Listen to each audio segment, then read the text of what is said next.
எங்கேயும் செய்வேன். நான் என்னோடய போராட்டம், என்னோடய பிரச்சாரையெல்லாம் கால் பதியும். விஜய் மாதிரி வானத்திலேயே சுற்றிக்கிட்டெல்லாம் இருக்க முடியாது.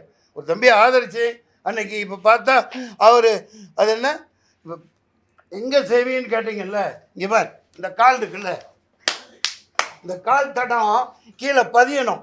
தெருவில் அடிமட்ட தொண்டர்கள் அடிமட்ட இடத்துல மார்க்கெட்டில் வயலில் அங்கே போய் சந்திக்கணும் மக்களை.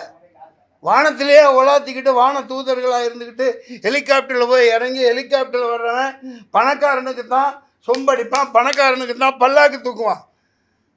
புரியுதுங்களா? அறிஞர் அண்ணா எப்படி எப்படி என்ன எப்படி கஷ்டப்பட்டாங்க. இந்த மாதிரி லாட்ஜில் கூட தங்கலைங்க. அங்கே போனால் டூரிங் டாக்கீஸ் பேச்சு முடிச்சுட்டு 10 மணி ஆகுது, 10:30 மணி ஆகுது.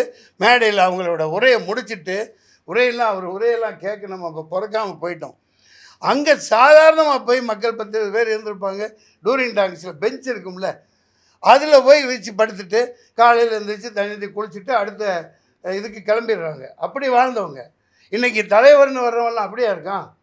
Special flight, chartered flight.